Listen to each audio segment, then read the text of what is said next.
ప్రస్తుతం మనతో పాటు బీఆర్ఎస్ పార్టీ సీనియర్ నాయకులు మాజీ కార్పొరేషన్ చైర్మన్ జగన్మోహన్ రావు గారు ఉన్నారు. ఎట్లున్నారన్న? All fine. పార్టీ ఎట్లుంది? నడుస్తుందా? మధ్యకాలంలో హరీష్ రావు గారు క్షుద్ర పూజలు చేస్తున్నారు. నిజంగా బీఆర్ఎస్ పార్టీ మన క్షుద్ర పూజలు లాంటివి చేసి రేవంత్ రెడ్డి ఇమేజ్ని తగ్గించడం, వాళ్ళ ఆరోపణలు ఒక నిమిషం పక్కకు పెడితే, ఇప్పుడు మీరు ఒక యువ రిపోర్టర్, మంత్రులకు చింతకాయలు రాస్తాయా అన్నటువంటి ఆ ప్రశ్న మనలో మన ఉత్పన్నం కావాలి. ఫస్ట్ 10 సంవత్సరాలుగా మీ పార్టీ అధికారంలోకి వచ్చింది కూడా క్షుద్ర పూజలు అంటే కేసీఆర్ గారు చేసినటువంటి యాగాలు కావచ్చు. యాగాలు క్షుద్ర పూజల? సో క్షుద్ర పూజలు అట్లాంటివి అయితే సంబంధం లేదనుకోవచ్చు. క్షుద్ర పూజలు చేస్తే వర్షాలను ఆపే శక్తి ఎక్కడ ఉంటుందా? మిమ్మల్ని అడుగుతున్నా, మీరు చెప్పండి. అసలు విద్యా వ్యవస్థ మొత్తం నిర్వీర్యం అయిపోయింది. సో ఇప్పుడున్నటువంటి యూత్కి కనీస అవగాహన లేదు చదువు మీద అన్నట్టు రేవంత్ రెడ్డి గారు మాట్లాడటం అనేది జరిగింది. మన ప్రభుత్వ కాన్సెప్ట్ అయినటువంటి స్కిల్ యూనివర్సిటీని ప్రమోట్ చేయడానికి ఉన్నటువంటి దురాలోచన ఇది. వీళ్ళకి స్కిల్ లేదు అనేటువంటి ఒక ముద్ర వేసి వీళ్ళకి ఉద్యోగాలు ఇవ్వాలంటే వీళ్ళని స్కిల్ యూనివర్సిటీలో మీరు కోర్సు తప్పనిసరిగా చేయాలనేటువంటి ఒక నిబంధన పెట్టబోతా ఉన్నారు రాష్ట్ర నాయకులు. రేవంత్ రెడ్డి ఈరోజు ఏ పనులు చేసినా దాన్ని అడ్డుపుల్లా వేసే ప్రయత్నం బీఆర్ఎస్ చేస్తుంది. బీఆర్ఎస్ సోషల్ మీడియాలో చేస్తున్నారు. ఎందుకనా? ఏ పని చేసి ఏ కంపెనీలు వచ్చినాయి? ఎంతసేపటికి మీరు కేటీఆర్ గారి ఐటీ మినిస్టర్ అని చెప్పేసి ఇంకా మీరు భ్రమలో ఉన్నట్లున్నారు. Telangana was number 1 in ease of doing business. Today Telangana has fallen down to 13th position in ease of doing business under Congress party administration. ప్రజలు ఇంకా కేసీఆర్ గారిని రావాలనుకుంటున్నారా? కేవలం బీఆర్ఎస్ పార్టీ సోషల్ మీడియాలో మాత్రమే కేసీఆర్ గారు రావాలనుకుంటున్నారా? సర్వేలు, రకరకాల సర్వేలు ఎప్పటికప్పుడు జరుగుతూ ఉంటాయి. అంటే సర్వేలను నమ్ముతున్నారా బీఆర్ఎస్ పార్టీ? 100% పక్క. 2029 ఎప్పుడు ఎన్నికలు వచ్చినా కూడా తెలంగాణ రాష్ట్రానికి కేసీఆర్ గారే నాయకత్వం వహించాలనేటువంటి ఆ స్పష్టతతోని తెలంగాణ రాష్ట్ర ప్రజలు ఉన్నారు. వెల్కమ్ టు తెలంగాణ వెలుగు. నేను మీ రాజు. ప్రస్తుతం మనతో పాటు బీఆర్ఎస్ పార్టీ సీనియర్ నాయకులు మాజీ కార్పొరేషన్ చైర్మన్ జగన్మోహన్ రావు గారు ఉన్నారు. జగన్ అన్న నమస్తే. నమస్తే భాయ్. ఎట్లున్నారన్న? All fine. పార్టీ ఎట్లుంది? నడుస్తుందా? మీరు అనుకున్నంత మళ్ళీ అనుకున్నంతనే మళ్ళీ ఇంకో 2 సంవత్సరాలు అధికారంలో కూడా రాబోతుంది. పక్క. ఎస్. ఏదన్నా దానికి కారణం ఏమన్నా క్షుద్ర పూజలు అనుకోవచ్చు. ఎందుకంటే ఈ మధ్యకాలంలో హరీష్ రావు గారు క్షుద్ర పూజలు చేస్తున్నారు.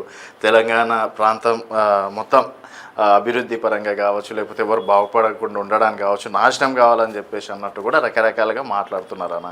సో నిజంగా బీఆర్ఎస్ పార్టీ మన క్షుద్ర పూజలు లాంటివి చేసి రేవంత్ రెడ్డి ఇమేజ్ని తగ్గించడమో కావచ్చు, లేకపోతే ఇంకేమైనా చేస్తున్నారా? ఇప్పుడు వాళ్ళ ఆరోపణలు ఒక నిమిషం పక్కకు పెడితే, ఇప్పుడు మీరు ఒక యువ రిపోర్టర్, యువ జర్నలిస్ట్, మీరు ఏ యుగంలో కూడా ఈ క్షుద్ర పూజలకు మంత్రులకు చింతకాయలు రాలుతాయా అన్నటువంటి ఆ ప్రశ్న మనలో మన ఉత్పన్నం కావాలి ఫస్ట్.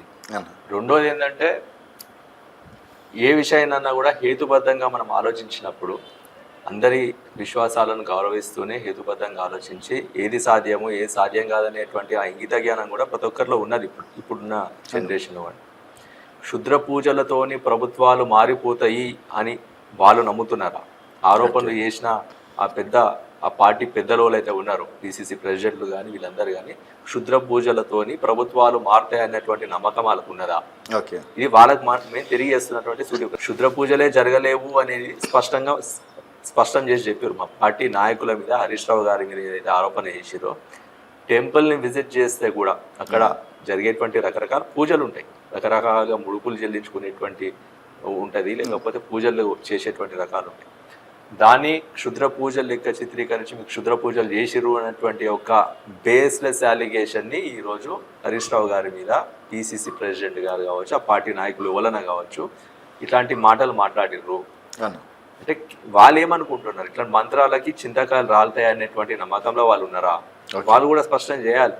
క్షుద్ర పూజలు జరగలేవు అని నేను చెప్తా ఉన్నాను. అంటే 10 సంవత్సరాలుగా మీ పార్టీ అధికారంలోకి వచ్చింది కూడా క్షుద్ర పూజలు అంటే కేసీఆర్ గారు చేసినటువంటి యాగాలు కావచ్చు, అవి కూడా క్షుద్ర పూజలేనా?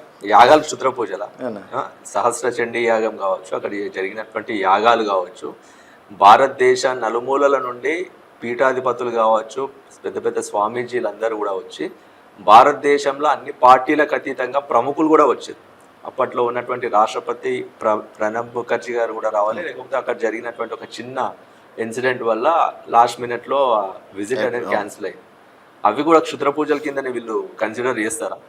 వీళ్ళకి దిమాగ్ లేదు. ఫస్ట్ ఆఫ్ ఆల్ ఇట్లాంటి ఆరోపణలు చేసేటువంటి దిమాగ్ లేదని చెప్పి ఇక పబ్లిక్ అందరు కూడా ఏ యుగంలో బతుకుతా ఉన్నామని, ఏ యుగంలో పాలన చేస్తూ ఉన్నారు వాళ్ళకి కనీస అవగాహన లేకుండా ఇట్లా చిన్నపిల్లలు లెక్క ఇట్లాంటి కేవలం ఒక పబ్లిక్ని డైవర్ట్ చేద్దాము ఇట్లాంటి ఆరోపణలు చేసి పబ్లిక్ మెయిన్ జరుగుతున్నటువంటి వీళ్ళ వైఫల్యాల మీద, ఈ గవర్నమెంట్ ఫెయిల్యూర్స్ మీద పబ్లిక్ ఆలోచించేటువంటి అవకాశం కల్పించకుండా ఏదో ఇట్లాంటి ఒక టాపిక్ని పబ్లిక్లోకి వదలాలి, మెయిన్ స్ట్రీమ్ మీడియాలో మీకు హెడ్లైన్స్ మొత్తం కూడా ఇదే కవర్ కావాలనేటువంటి ఇట్లాంటి ఆలోచన తప్పితే ఇప్పుడు చూడండి ఇవాళ అన్ని హెడ్లైన్ పేపర్లలో కూడా దీని గురించి చిత్ర పూజల గురించి వచ్చి, సో వాళ్ళు ఏదైతే అనుకున్నారో వాళ్ళు దర్ రీచింగ్ ఇట్. కానీ పబ్లిక్ కూడా ఈరోజు అన్ని ఆలోచించేటువంటి పరిస్థితులలో ఉన్నారు.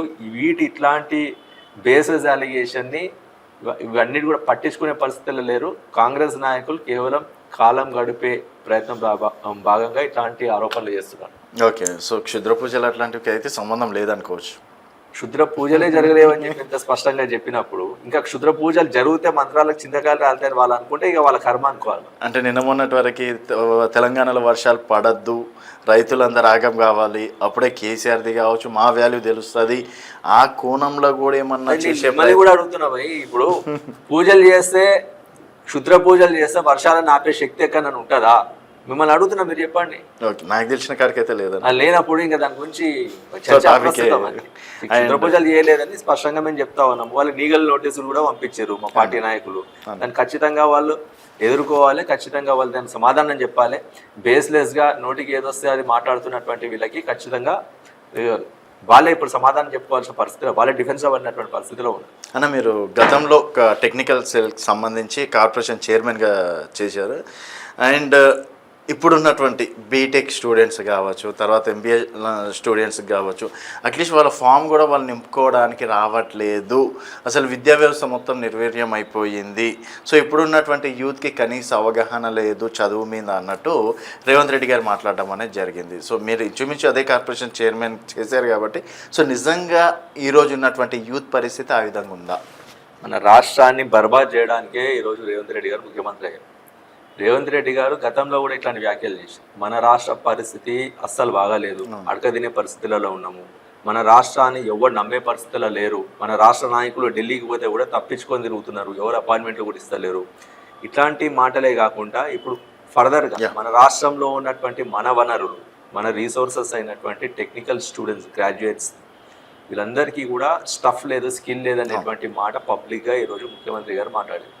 ఇది ఎంత పెద్ద తప్పు ముఖ్యమంత్రి గారు చేస్తున్నారు అనేది కనీసం అవగాహన అయినాకన్నా ఉందా లేదని అందరు ఆశ్చర్యపోతా ఉన్నారు. ఎందుకంటే వాళ్ళందరూ మన రాష్ట్రానికి చెందిన హ్యూమన్ రిసోర్సెస్ వాళ్ళు, మన మానవ వనరులు వాళ్ళు. మన రాష్ట్రానికి జాగ్రఫీ, డెమోగ్రఫీ ఎట్లయితే అడ్వాంటేజ్ ఉన్నదో, హైదరాబాద్కి ఏదైతే జాగ్రఫికల్ అడ్వాంటేజ్ ఉన్నది, ఇక్కడ ఉన్నటువంటి క్లైమేటిక్ అడ్వాంటేజ్ ఉన్నది, అదేవిధంగా గత 10 సంవత్సరాలలో ఇక్కడ ఉన్నటువంటి స్టేబుల్ లీడర్షిప్ వల్ల, ఎఫిషియెంట్ లీడర్షిప్ వల్ల, కేసీఆర్ గారి నాయకత్వంలో లక్షల కోట్ల పెట్టుబడులు ఇక్కడికి వచ్చినాయి. దేశ విదేశాల నుండి టెక్నోజెంట్ కంపెనీలు అందరూ కూడా హైదరాబాద్ నగరానికి తరలి వచ్చి ఇక్కడ వేల కోట్ల, లక్షల కోట్ల పెట్టుబడులు పెట్టి లక్షల సంఖ్యలో ఉద్యోగ అవకాశాలు కల్పన చేసిరు ఇక్కడ.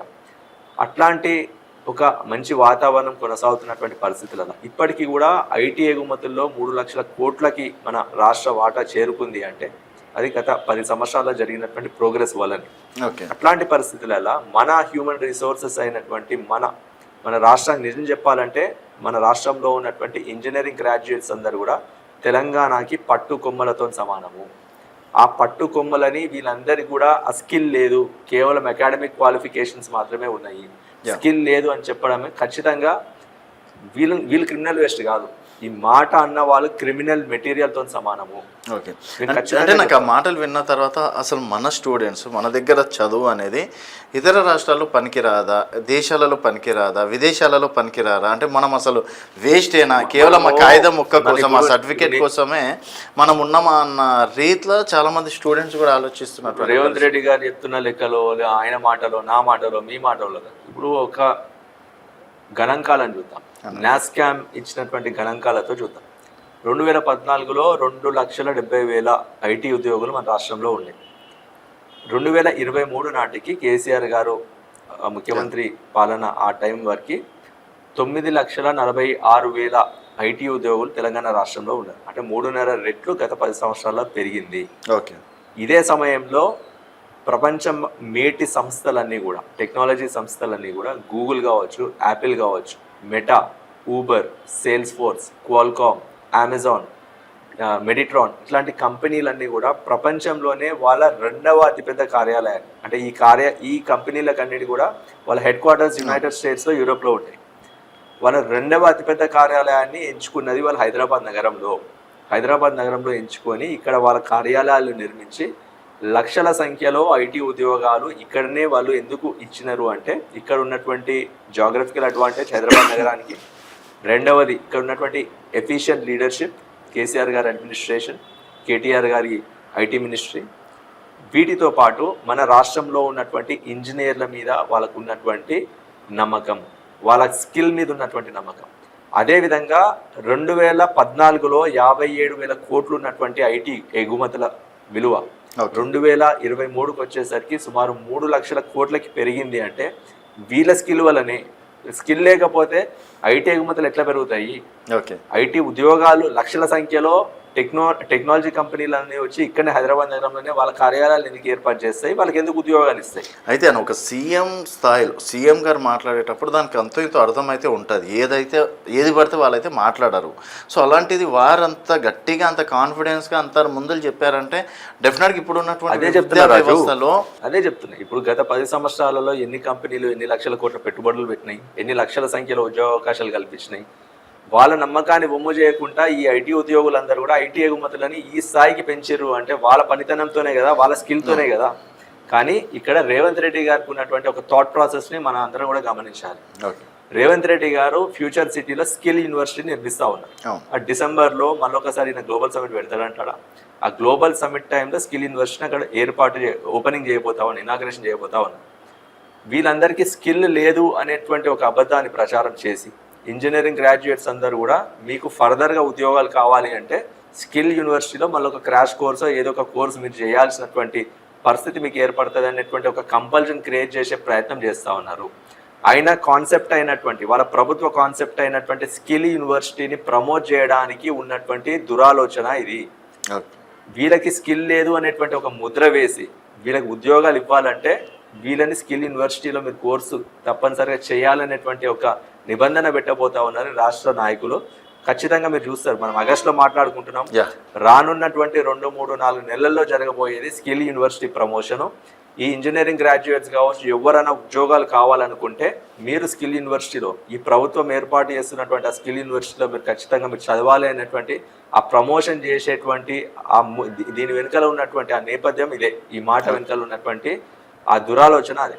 సో అంటే ప్రజాపాలన, ప్రజల కోసం ఉన్నటువంటి పాలన. ఇప్పటివరకు విద్యా వ్యవస్థను కూడా నేను విద్యాశాఖను కూడా వేరే వాళ్ళకి ఇస్తే ఏడ ఖరాబ్ చేస్తారో అని చెప్పేసి నా దగ్గర ఉంచుకున్నా. 18 గంటలైనా సరే నాకు సరిపోవట్లేదు ప్రజల గురించి ఆలోచించి. అలాంటిది రేవంత్ రెడ్డి ఈరోజు ఏ పనులు చేసినా దాన్ని అడ్డుపుల్లా వేసే ప్రయత్నం బీఆర్ఎస్ చేస్తుంది. బీఆర్ఎస్ సోషల్ మీడియాలో చేస్తున్నారు. ఎందుకన్నా అంటే మీరు పబ్బం గడుపుకోవడానికి పాపం 18 గంటలు కష్టపడుతున్నటువంటి సీఎం గారిని ఎందుకు ఇంత దిగజారుస్తున్నారంటే, ఇప్పుడు రేవంత్ రెడ్డి గారు చేస్తున్న ప్రతి పనికి మేము అడ్డుపడుతున్నామని చెప్తా ఉన్నాం. వాళ్ళు అసలు పనే చేస్తలేరనేది మేము ఆరోపణ చేస్తా ఉన్నాము. ఏ పని ఏ కంపెనీలు వచ్చినాయి, ఎక్కడ ఎన్ని లక్షల ఉద్యోగాలు వాళ్ళు ఇక్కడ కొత్తగా వచ్చినాయి? గత 2.5 సంవత్సరాలలో తెలంగాణ రాష్ట్రంలో లేదా హైదరాబాద్ నగరంలో కొత్తగా వచ్చినటువంటి ఇన్వెస్ట్మెంట్స్ ఏవి, అందులో ఎన్ని ఉద్యోగాలు కొత్తగా వాళ్ళు ఏర్పాటు చేయగలిగారు? గతంలో 2-3 సందర్భాలలో కేటీఆర్ గారు, మా పార్టీ వర్కింగ్ ప్రెసిడెంట్, గతంలో ఐటీ మినిస్టర్గా ఉండే, సూటిగా వాళ్ళని ఒక ప్రశ్న అడిగారు. 2023లో బీఆర్ఎస్ ప్రభుత్వం 9 సంవత్సరాల పాలన తర్వాత మన రాష్ట్రంలో 9,46,000 ఐటీ ఉద్యోగులు ఉన్నారు. లేటెస్ట్ నాస్కామ్ ఇచ్చినటువంటి గణాంకాల ప్రకారము గత సంవత్సరము ఆ సంఖ్య 9,39,000కి పడిపోయింది. అంటే 7,000 ఐటీ ఉద్యోగులు తగ్గారు. కొత్తగా ఉద్యోగ అవకాశాలు రాకపోగా గత బీఆర్ఎస్ ప్రభుత్వ హయాంలో ఉన్నటువంటి ఉద్యోగాల కంటే కూడా 7,000 ఉద్యోగాలు తగ్గినాయి. దీనికి అని చెప్పి గతంలో బీఆర్ఎస్ వర్కింగ్ ప్రెసిడెంట్ కేటీఆర్ గారు 2-3 సందర్భాల్లో వారు ప్రశ్నించడం జరిగింది. దీనికి సమాధానం చెప్పే నాదుడే ఇలా ప్రభుత్వంలో లేరు. ఐటీ మినిస్టర్ శ్రీధర్ బాబు గారు అన్నా చెప్పాలి, లేకపోతే ముఖ్యమంత్రి రేవంత్ రెడ్డి గారు అన్నా చెప్పాలి. కొత్తగా మీరు తెచ్చిన ఉద్యోగాలు లేకపోగా ఉన్న ఉద్యోగాల కోత ఎందుకు జరిగింది? ఓకే. మీరు చెప్పాలి. అంటే ఎంతసేపటికి మీరు కేటీఆర్ గారి ఐటీ మినిస్టర్ అని చెప్పేసి ఇంకా మీరు భ్రమలో ఉన్నట్లున్నారు. సో డల్లాస్ పర్యటన కావచ్చు, మళ్ళీ ఇంకొక పర్యటన కూడా చేస్తారు. 3,000 కోట్లు, 5,000 కోట్లు, 5 లక్షల కోట్లు సంథింగ్ అన్ని గానం పెట్టుబడులు వస్తున్నాయి. ఇవన్నీ బీఆర్ఎస్ నేతలకు కనిపించట్లేదా? ఎంతసేపటికి కేటీఆర్ గారి ఐటీ మినిస్టర్ పదవి పోయినందుకు వాళ్ళు తెగ బాధపడిపోతున్నారు అని చెప్పేసి. రాష్ట్ర ప్రయోజనాలు ముఖ్యము. రాష్ట్ర ప్రయోజనాలు ఇప్పటి వరకు 2.5 సంవత్సరాలు గేది తీయలేరా కంపెనీ కూడా? నేను చెప్తున్నా గణాంకాలు ఉన్నా. ఇప్పుడు నేను చెప్తున్న మాటలో, నువ్వు చెప్తున్న మాటలో, రేవంత్ రెడ్డి మాటలో కాదు కదా. నాస్కామ్ గణాంకాలే తీసుకుందాం.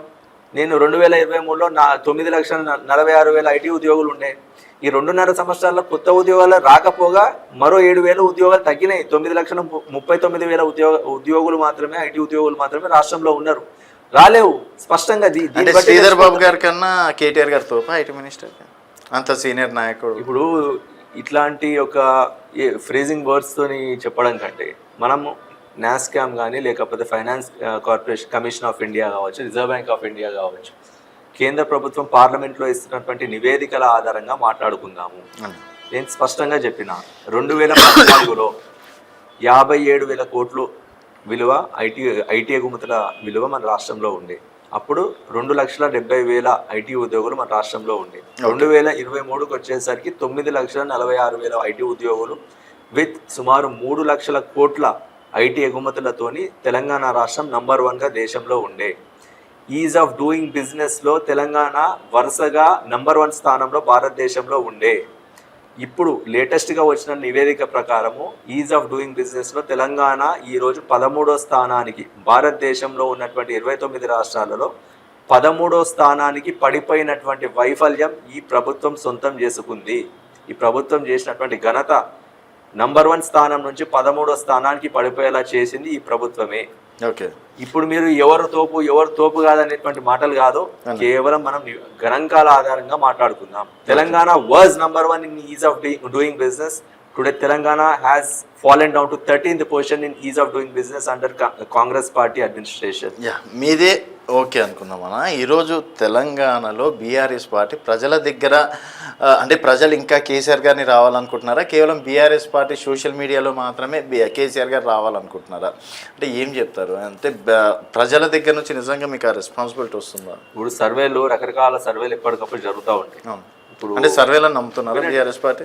100 సర్వేలు ఒక ప్రాతిపదికన ఖచ్చితంగా ఒక పబ్లిక్ పల్స్ అండర్స్టాండ్ చేసుకోవడానికి మీరు కూడా చేస్తుంటారు సర్వేలు. బీయింగ్ జర్నలిస్ట్, ప్రజల పల్స్ని అర్థం చేసుకునే ప్రయత్నం మీరు కూడా చేస్తారు.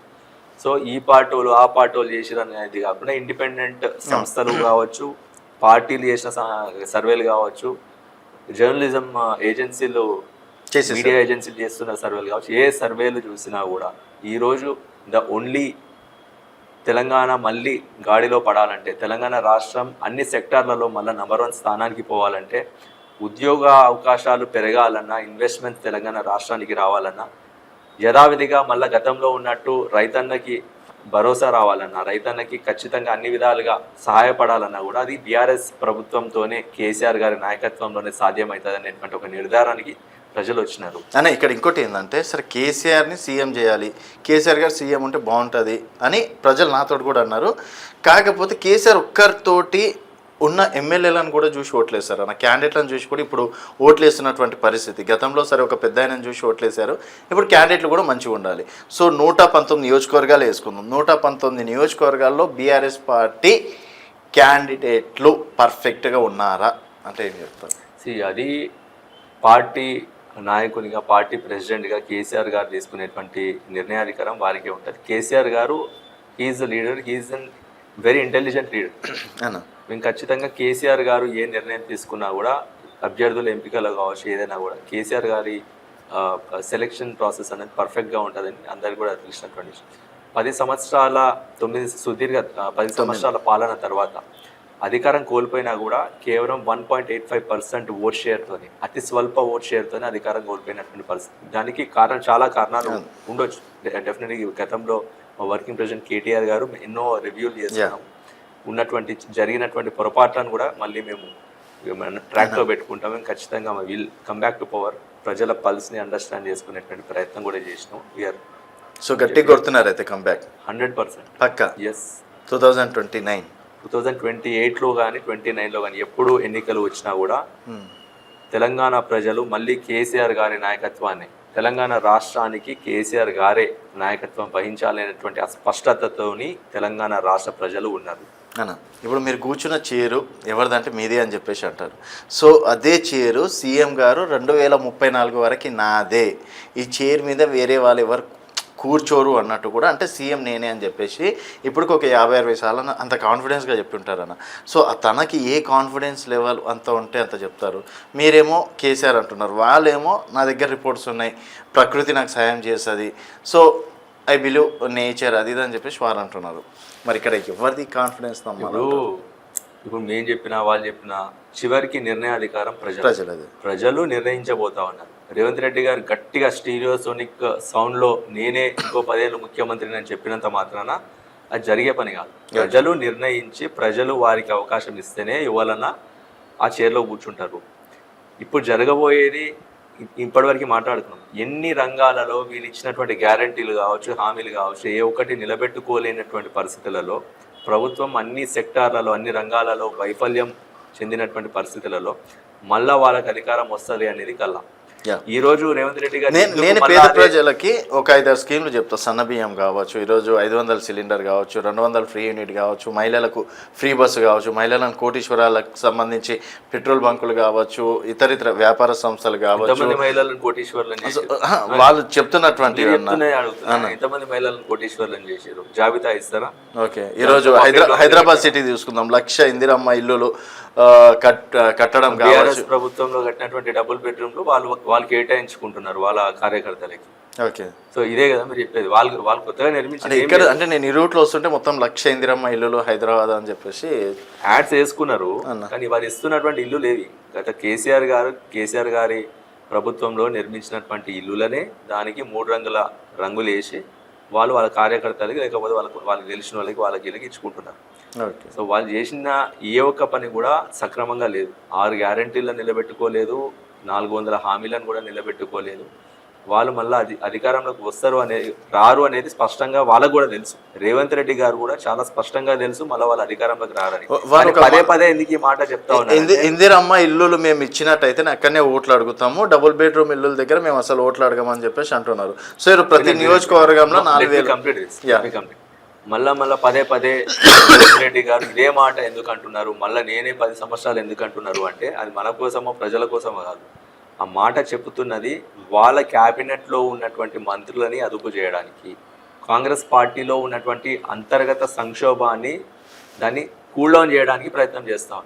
ఇదే మాట మళ్ళా 10 సార్లు చెప్తే ఏమో మళ్ళీ ఈయననే ఉంటాడేమో, ఎందుకు వచ్చినది ఈయనతో బాధ అని వాళ్ళు కాంప్రమైజ్ అయ్యేటువంటి పరిస్థితి కోసము ఈరోజు రేవంత్ రెడ్డి గారి మాట చెప్తున్నారు తప్పితే మళ్ళీ అధికారంలోకి రారు అని వాళ్ళకు కూడా తెలుసు, వీళ్ళకు కూడా తెలుసు. రేవంత్ రెడ్డి గారు కూడా చాలా స్పష్టంగా తెలుసు, మరో 2.5 సంవత్సరాలు మాత్రమే నేను ఈ అధికారంలో ఉండబోతా ఉన్నాను, తర్వాత ఎట్టి పరిస్థితుల్లో మళ్ళీ కాంగ్రెస్ ప్రభుత్వం అధికారంలోకి రాదు అనేది ఆయన కూడా చాలా స్పష్టంగా తెలుసు. కానీ మోడీ గారే డైరెక్ట్ రమ్మని చెప్పేసి పిలుస్తున్నారు అంటే నా వాల్యూ ఎంత ఉంటే మార్కెట్లో మోడీ గారు డైరెక్ట్ అంత పెద్ద ఆఫర్ ఇస్తారని చెప్పేసి వారే చెప్తున్నారు. మీరేమో అసలు రేవంత్ రెడ్డి గారు చెప్పారా?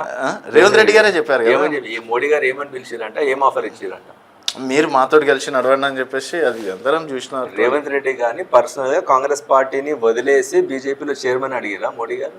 మీరు మాతో కలిసి పని చెయ్యండి అని చెప్పేసి మోదీ గారు అయితే సభలో చెప్పారు. కాంగ్రెస్ బీజేపీ కలిసి పని చేయాలా, రేవంత్ రెడ్డి గారు పర్సనల్ గా వెళ్ళి బీజేపీలో కలిసి పని చేయాలా? మీరు చెప్పండి. మాకు మోదీ గారు చెప్పింది ఏంటంటే మీరు మాతో కలిసి పని చెయ్యండి, డెఫినెట్ గా మనం అదే రాజుభాయ్.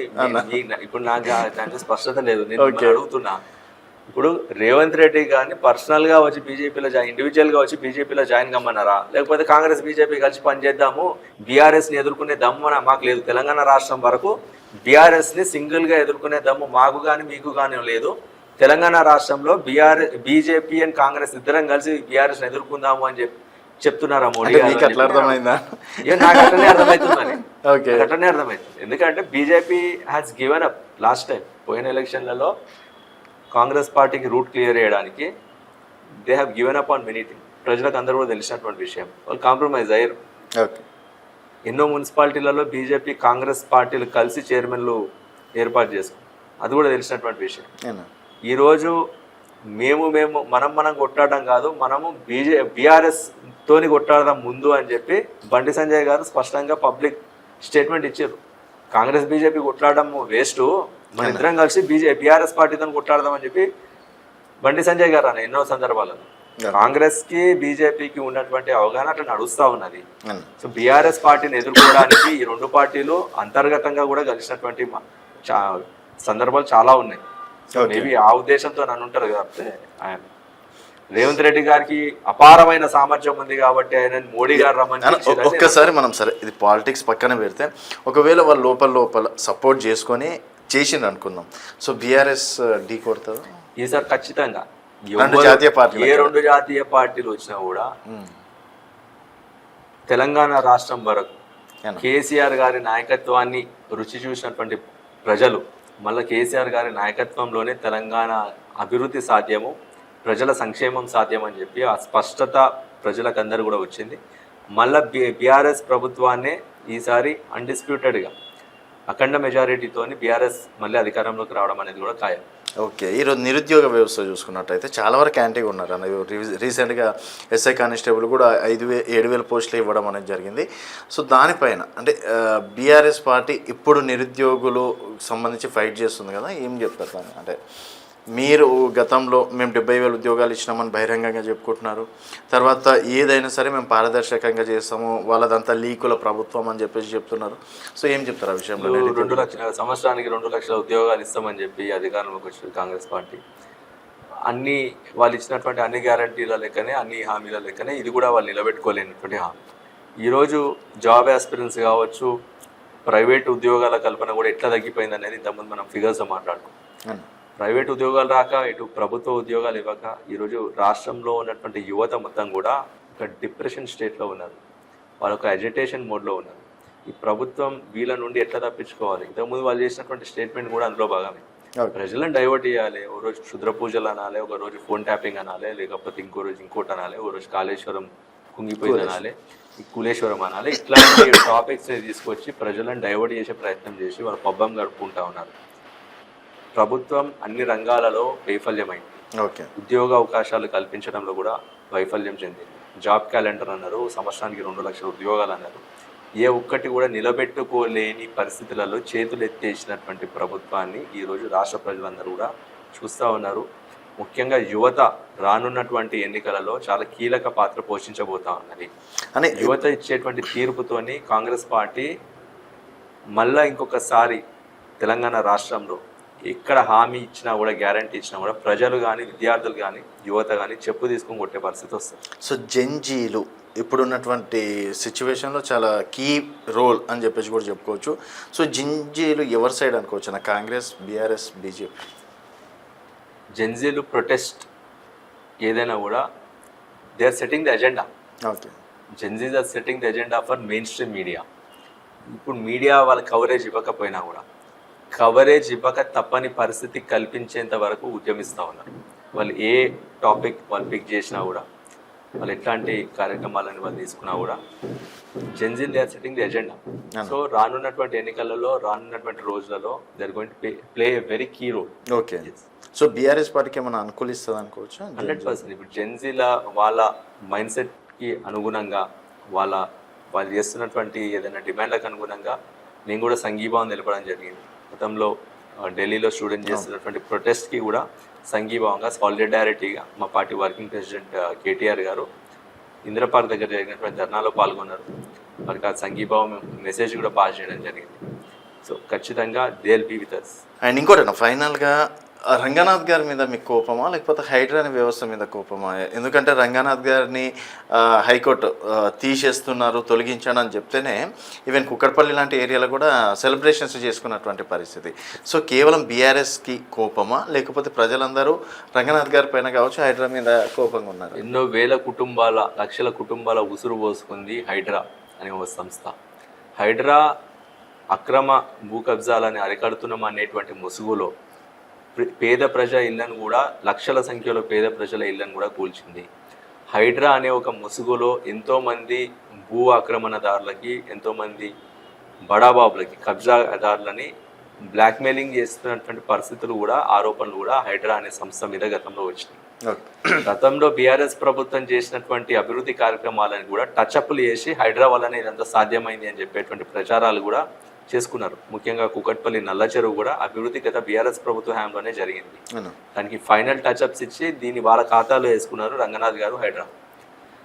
ఇట్లాంటి ఒక ఫేక్ సంస్థ ప్రజలని టార్గెట్ చేస్తూ, ప్రజలని భయభ్రాంతులకు గురి చేస్తూ, లక్షల మంది పేద ప్రజల ఇళ్లను కూల్చి, నోటీసులు ఇవ్వకుండా వాళ్ళ ఇళ్లను కూల్చినటువంటి సంస్థ ఎన్నో సందర్భాలలో హైకోర్టు వరకు మొట్టికాయలు వేయడం జరిగింది.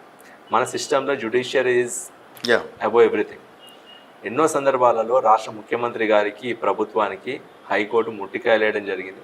అయినా కూడా వాళ్ళు దీని మీద వాళ్ళు దృష్టి పెట్టకపోయేసరికి అంటే నా క్వశ్చన్, రంగనాథ్ గారి పైన కోపమా, హైడ్రా వ్యవస్థ మీద కోపమా? బీఆర్ఎస్కి రంగనాథ్ గారు he's not the right officer. ఆయన ఖచ్చితంగా నిజంగా ఈ హైడ్రా అనే సంస్థ ఈరోజు ఇంత తప్పుదారిలో పోయింది అంటే దానికి మూల కారణం కూడా రంగనాథ్ గారి పాత్రతోనే ఇదంతా సాధ్యమవుతుంది. కాబట్టి ఖచ్చితంగా he's not the right officer and HYDRAA is దానికి ఖచ్చితంగా హైడ్రాని రద్దు చేస్తాం బీఆర్ఎస్ ప్రభుత్వం అధికారంలోకి వస్తాం గతంలో మా వర్కింగ్ ప్రెసిడెంట్ గారు చెప్పారు. సో ఇప్పుడు హైకోర్టు తీసుకున్నటువంటి నిర్ణయానికి కూడా మేము మళ్ళీ ఎదురు పోరాడుతామని చెప్పి మళ్ళీ ముఖ్యమంత్రి గారు చెప్తున్నటువంటి పరిస్థితులు చూస్తున్నాం. సో ప్రజలన్నీ కూడా గమనిస్తూ ఉన్నారు. ఇప్పటికే లక్షల మంది ప్రజల ఉసురు పోసుకున్నది హైడ్రా. కాబట్టి వాళ్ళ ప్రభుత్వం కూలిపోవడానికి, వాళ్ళ ప్రభుత్వం మళ్ళా అధికారంలోకి రాకపోవడానికి ముఖ్య కారణం కూడా హైడ్రానే.